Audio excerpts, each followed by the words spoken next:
A mendon se janë këto rezultate reflektimi i nevojave dhe kërkesave të qytetarëve në nivel lokal? Dhe sa do të këto rezultate në shërbimet lokale dhe qeverisjen e përditshme? Unë besoj që me këtë varfëri që është Kosova, besoj që pak do ashtu, për shkak sepse një pjesë e projekteve janë të bllokuara. Për shkak ju e dini që USAID nuk funksionon, që kishte edhe projekte lokale. Ju e dini që prap Kosova nuk po arrin të marrë mbështetjen e dur ke kjo. Dhe në një farë mënyre këto zgjedhje më shumë kanë pesh në karakterin moral se sa në karakterin e përgjithshëm të funksionimit. Megjithatë mund të ndodhi siç po ndodh me zotin Rama në Prishtinë. A mendon se politika, dhe këtu është mund ta thush dhe për Shqipërinë, se funi një këmbë jemi.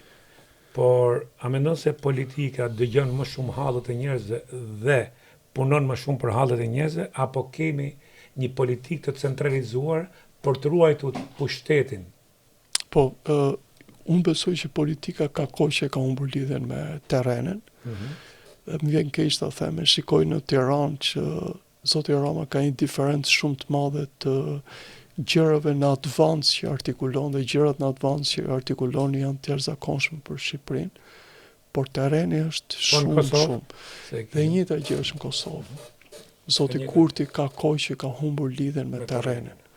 Dhe Kosova nuk është vetëm Prishtina dhe Mitrovica ku ai e bën shpesh tani, po Kosova është dhe shumë vende të tjera. Për shembull, e pash që shkoj në Prizren dhe u thoshte që duhet votoni për njeriu ton, sepse ju e keni parë, me që ne nuk jemi, s'keni bërë asnjë investim e tillë. Është patetik pak, por ka marrë atë pozicionin e shtetarit, ka mësuar, por nuk arrin të kuptoj diçka, që një shtetar i mirë është ai që bën shumë për atë dheun e vet, dhe që toleron.